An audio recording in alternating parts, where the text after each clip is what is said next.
ሰላም የተወደዳችሁና የተከበራችሁ የአርሰናል ኢንፎ ፕላስ ተከታታዮቻችን በዛሬ ስፖርታዊ ዜናችን ላይ ከአርሰናል የተጫዋች ዝውውር ጉዳይ ጋር በተገናኘ የተገናኙ መረጃዎችን አጋራችኋለሁ። የሮድሪጎ የቤንጃሚን ሴስኮ እና የቶማስ ፓርቴ የኮንትራት ጉዳይን በተመለከተ በዛሬ ስፖርታዊ ዜናችን ላይ ከማጋራችሁ መረጃዎች ውስጥ ይካታሉ። ከእናንተ እንደተለመደባችሁ ቪዲዮውን ላይክ እያደረጋችሁ እንድጀምሩልኝ በአክብሮት እየጠየቅኩ ወደ መረጃዎች ሳልፍ ቤንጃሚን ሴስኮን የተመለከተ መረጃ አገኛለሁ። ሴስኮ አሁን የበለጠ ወደ አርሰናል እንደሚዘዋወር ይሰማዋል። አሁን ነገሮች ወደዛ አቅጣጫዎች እየሄዱ ነው ሲል ዴይሊ ሜል ዘግቦታል። የቤንጃሚን ሴስኮ ጉዳይ በተመለከተ አርሰናሎች አሁን ከየትኛውም ክለብ በተሻለ ተጫዋቹን ለማስፈረም የተጫዋቹን ዝውውር እየመሩ ይገኛሉ። በተጫዋቹ ዝውውር ጉዳይ ላይ በተገናኘ ሊቨርፑል፣ ማንቸስተር ዩናይትድም ተጫዋቹን ለማስፈረም ከሚፈልጉ ክለቦች ውስጥ ተጠቃሽ ክለቦች ውስጥ ይካተታሉ። ነገር ግን አርሰናሎች የተጫዋቹን ዝውውር ጉዳይ በተገናኘ ከተጫዋቹ ጋር በግል ጥቅም ለመስማማትም መቃረባቸውን የሚያመላክቱ መረጃዎች ሲወጣ ነበር። ዘ ቴሌግራፍ ይዞት በወጣው መረጃ መሰረትም አርሰናሎች ተጫዋቹን ለማስፈረም አሁን ላይ ከየትኛውም ክለብ በተሻለ በተጫዋቹ ዝውውር ላይ እየመሩ መሆናቸውን አስነብቧል። በክረምት ዝውውር መስኮት አርሰናል የፊት ለፊት መስመር አጥቂያቸውን ለማጠናከር ቤንጃሚን ሴስኮ እና ቪክተር ዮከረስን ለማስፈረም ይፈልጋሉ። አሁን ላይ ግን ከሁለቱ የተሻለውን ቤንጃሚን ሴስኮ ለክለባቸው ይመጥናል ብሎ አስቧል። ማይክል አርቴታ ለታክቲኩ የሚሄድለት ተጫዋች ቤንጃሚን ሴስኮ እንደሆነ አምኗል። በአርሰናል ቦርዶችም የፊት ለፊት መስመር አጥቂ በአርሰናል በኩል እንዳለ ተለይቷል። እናም ሁለት ተጫዋቾችን በቅርበት እየተከታተሉ ይገኛሉ። ቤንጃሚን ሴስኮ እና ቪክተር ዮከረስን አርሰናሎች ለማስፈረም አሁን ላይ ጥሩ የተባለ ርቀቶችን እየሄዱ ይገኛሉ። በክረምት የዝውውር መስኮት አርሰናሎች ከሚያስፈርሟቸው ተጫዋቾች ውስጥ ተጠቃሽ እንደሆነ ይጠበቃል። ነገር ግን በቤንጃሚን ሴስኮ ዝውውር ጉዳይ በተገናኘ አንድ መረጃ ላጋራችሁ። አርቢ ሌቪዚንጎች ከተጫዋቹ ዝውውር ጉዳይ ጋር በተገናኘ ተጫዋቹን ለማስፈረም እስከ 75 ሚሊዮን ፓውንድ ድረስ መክፈል እንዳለባቸው ለአርሰናሎች አሳውቋቸዋል። አርሰናል በቀጣይ የሚያደርጉት ድርድር በአከፋፈሉ በተለይ በተጫዋቹ አከፋፈል አወቃቀር ጉዳይ እና በጥቅማጥቅም ጉዳይ ላይ በተገናኘ የሚያደርጉት ንግግር ይጠበቃል። ቪክተር ዮከረስን ጉዳይ በተገናኘ የቤንጃሚን ሴስኮ ዝውውር ጉዳይ የማይሳካላቸው ከሆነ አርሰናሎች ቪክተር ዮከረስን ለማስፈረም እንደሚንቀሳቀሱ ተዘግቧል። ቪክተር ዮከረስን በተመለከተ ቼልሲዎች ተጫዋቹን ለማስፈረም ንግግሮችን መጀመራቸውን የሚያመላክቱ መረጃዎች ሲዘግቡ ነበር። ማንቸስተር ዩናይትድም የተጫዋቹ ፈላጊ መሆኑ ይታወቃል። በቅርበት ከሚከታተሉ ክለቦች ውስጥ ማንቸስተር ዩናይትድ እና ቼልሲዎች ይሳተፉበታል። ነገር ግን አርሰናሎች የቤንጃሚን ሴስኮን ዝውውር ቅድሚያ እንደሰጡት ተዘግቧል። ሮድሪጎን የተመለከተ መረጃ ላጋራችሁ። ሮድሪጎ የወደፊት ዕጣ ፈንታውን ሁኔታ ከመወሰኑ በፊት ከዣቪ አሎንሶ ጋር እንደሚነጋገርም ይጠበቃል። ሮድሪጎ እንደሚታወቀው በሳንቲያጎ በርናባው መቆየት እንደሚፈልግ ለክለቡ አሳውቋል። ነገር ግን እስካሁን ድረስ ወደፊት ቆይታው ጋር አልተወሰነም። ከዣቪ አሎንሶ ጋር የሚደረገው ንግግር በጣም ይጠበቃል። ተጫዋቹን አሁን ላይ በገበያው ላይ ከሚፈልጓቸው ክለቦች ውስጥ አርሰናልና ቼልሲዎች ተጠቃሽ ያደርጋቸዋል። እስከ 100 ሚሊዮን ዩሮ ድረስ ለተጫዋቹ ዝውውር መክፈል እንዳለባቸው ሪያል ማድሪዶች ቢያሳውቁም እስካሁን ድረስ ግን በተጫዋቹ ጉዳይ ላይ ከውሳኔ አልተደረሰም። ዣቪ አሎንሶ በፕሮጀክቱ ቅድሚያ የሚሰጠው ከሆነ ተጫዋቹ በሳንቲያጎ በርናባው ይቆያል።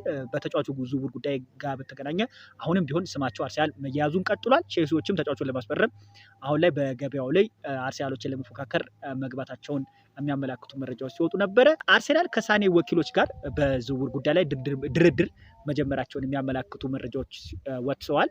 በክረምት ዝውውር መስኮት በነፃ ሳኔ ባየር ሙኒክን እንደሚለቅም ይጠበቃል። ከእድሜው አንጻር ስንመለከተው 29 ዓመቱ ላይ እንደሆነ ይታወቃል። ነገር ግን አርሰናሎች አሁን ላይ ተጫዋቹን በቅርበት መከታተል መጀመራቸውን የሚያመላክቱ መረጃዎች ሲወጡ ነበር። አርሰናል ሳኔን ለማስፈረም በሚደረገው ፉክክር ላይ ተመልሷልም ሲል ዘ ቴሌግራፍ አስነብቧል። ተጫዋቹን ለማስፈረም በተለይ ደግሞ ቶተንሃሞች የተጫዋቹ ዝውውር እየመሩ ይገኙ ነበር። አሁን ላይ ግን አርሰናሎች በተጫዋቹ ዝውውር ላይ ድጋሚ መመለሳቸውን የሚያመላክቱ መረጃዎች ወጥተዋል። የመጀመሪያ የተጫዋች ዝውውር ቅድሚያ በክንፍ ላይ አርሰናል ቅድሚያ ከሚሰጣቸው ተጫዋቾች ውስጥ ኒኮ ዊሊያምስ እንደሆነ ይታወቃል። ነገር ግን የኒኮ ዊሊያምስ ዝውውር በቀጣይ የማይሳካላቸው ከሆነ የሊዮኔል ሳኔን ዝውውር ለማስፈረም አርሰናሎች እንቅስቃሴ ያደርጋሉ ሲባልም ተዘግቧል።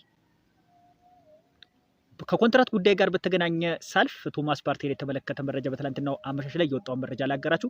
ቶማስ ፓርቴ እንደሚታወቀው እስካሁን ድረስ ኮንትራት ቀርቦለት አልፈረመም። ማይክል አርቴታም ተጫዋቹ በአርሰናል ቤት እንዲቆይ ይፈልጋል። ነገር ግን እስካሁን ድረስ በአርሰናልና በተጫዋቹ በኩል እስካሁን ድረስ ስምምነት አለመኖሩን የሚያመላክቱ መረጃዎች ወጥተዋል። በተለይ ከደሞዝ ጉዳይ ጋር በተገናኘ አርሰናሎች ደሞዝን እንዲቀንስ ይፈልጋሉ። 2 ዓመት ኮንትራት አቅርበውለታል። ቶማስ ፓርቲ 2 ዓመት የቀረበለትን ኮንትራት ለመፈረም ይፈልጋል። ነገር ግን ደሞዙን መቀነስ አይፈልግም። በትናንትናው ዕለት ታዲያ ተጫዋቹን በተመለከተ በአርሰናሎች ከወኪሉ ጋር ንግግር ማድረጋቸውና በክረምት የዝውውር መስኮት በነፃ ለማዘዋወር ፍላጎት መኖራቸውን የሚያመላክቱ ነገሮች አሉ። አሁንም ቢሆን ግን ማይክል አርቴታ ተጫዋቹ በክረምት የዝውውር መስኮት እንዲለቅ አይፈልግም። ማርቲን ዙቢሜንዲን ቢመጣ እንኳን ተጫዋቹ በአርሰናል ቤት ምን ያህል ወሳኝ እንደሆነ ማይክል አርቴታ ያምንበታል። እናም አሁን ላይ ግን የተጫዋቹ ሁኔታ እስካሁን ድረስ የቶማስ ፓርቲ ቆይታ ያልተረጋገጠ። ብራያን ኤምቦሞን የተመለከተ መረጃ ላጋራችሁ። አርሰናል ብሬንትፎርዱን ብራያን ኤምቦሞ ለማስፈረም ፍላጎት ካሳዩ ክለቦች ውስጥ ተጠቃሽ ናቸው ሲል ፋብሪዚዮ ሮማኖ አጋርቷል። ተጫዋቹን ለማስፈረም ማንቸስተር ዩናይትድ፣ ኒውካስትል እና አርሰናል በክረምት የዝውውር መስኮት ከተጫዋቹ ዝውውር ጉዳይ ጋር በተገናኘ ፉክክር ውስጥ የገቡ ክለቦቹ መሆናቸው ተለይቷል። ብራያን ኤምቦሞ እንደሚታወቀው አርሰናል ለማስፈረም በክረምት የዝውውር መስኮት በጥር የዝውውር መስኮት አርሰናል ብራያን ኤምቦሞ ለማስፈረም ሙከራዎችን አድርገው ነበረ። ነገር ግን ሙከራው ሳይሳካ ቀርቷል። አርሰናል ከቪክቶር ዮከረስ ዝውውር ራሱን ያገለለ ይመስላል። በተለይ ደግሞ በአሁን ላይ ቤንጃሚን ሲስኮ ጋር በተገናኘ በአከፋፈሉ ሁኔታ ላይ ንግግሮችን ከማድረጋቸው ጋር በተገናኘ የቪክቶር ዮከረስ ጉዳይ አሁን ላይ ወደ መረሳቱ የመጣ ይመስላል። በቀጣይ አርሰናሎች የሚያደርጉት እንቅስቃሴ ይጠበቃል። ከበረኛ ጉዳይ ጋር በተገናኘ አንድ መረጃ ላጋራችሁና የዛሬ ስፖርታዊ ዜናችን እጨርሳለሁ። አርሰናል በረኛ ለማስፈረም እየተንቀሳቀሰ እንደሆነ ይታወቃል። ጋርሻን ለማስፈረም ጥረቶችን አድርጎ ነበር። አሁን ላይ ግን ተጫዋቹ በማንቸስተር ሲቲ እና በባርሳ በደንብ ሲፈለግ ነበረ። ተጫዋቹ ግን ወደ ባርሳ ለማቅናት ፍላጎትን ገልጾለታል።